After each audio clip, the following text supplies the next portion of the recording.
അമ്മയ്ക്ക് അനിയത്തിയോടാണ് ഇഷ്ടം കൂടുതലെന്ന് പറഞ്ഞ് ഞാൻ വീട്ടിൽ വഴക്കുണ്ടാക്കിയിട്ടുണ്ട്. വഴക്കല്ല, അത് റിയാലിറ്റിയാണ്. വഴക്കുണ്ടാക്കിയിട്ടൊന്നും കാര്യമില്ല, അത് റിയാലിറ്റിയാണ്. ഈ പണ്ട് എൻ്റെ അനിയന് അമ്മയ്ക്ക് കുറച്ച് ഇഷ്ടം കൂടുതലുണ്ടെന്ന് പണ്ട് കുഞ്ഞായിരുന്നപ്പോൾ എനിക്ക് തോന്നിയപ്പോൾ ഞാൻ ഇവനെ എങ്ങനെ ഇല്ലാന്നാക്കിയാലോ ആലോചിച്ചിട്ടുണ്ട്.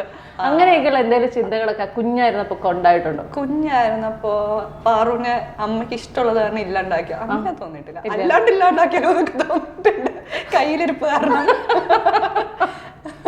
അല്ലാണ്ട് തോന്നിയിട്ടില്ല. അമ്മ കാരണം അല്ല, അമ്മയ്ക്ക് പാറിനടുത്ത് ഭയങ്കര സ്നേഹമാണ്. കാരണം കുഞ്ഞിനെ തൊട്ട് അച്ഛൻ എന്റെ കൂടെ ആയിരുന്നല്ലോ, ഫുൾ ടൈം ഉണ്ടായിരുന്നു.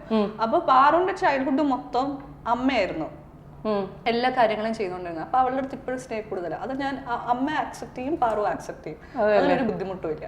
അപ്പൊ ഞാൻ പാറിന്റെ അടുത്ത് ഇടയ്ക്കെന്ന് പറയും, ഞാൻ ഒരു ദിവസം പറഞ്ഞു, അതെ അച്ഛന് നിന്നെ വലിയ ഇഷ്ടമൊന്നുമല്ല, വലിയ താല്പര്യമൊന്നുമില്ല. അപ്പൊ അവള് പറയാ എനിക്കറിയാം, ചുമ്മാ പറഞ്ഞു തളർത്താൻ വേണ്ടിട്ട്. പണ്ട് പറയൂലേ, എടാ നിന്നെ തവിട് കൊടുത്ത് വാങ്ങിച്ചാണ്, ആ സാധനം എപ്പോഴെങ്കിലും ഒക്കെ അടിച്ചിട്ടുണ്ടോ? തവിട് കൊടുത്ത ആ ജനറേഷനൊക്കെ മാറിപ്പോയി. കറക്റ്റ് കേട്ടോ, ശരിയാ. ഞാനും പറഞ്ഞിട്ടില്ല എന്നെ ഇനി പ്രായം അളക്കരുത്, സത്യമായിട്ട്.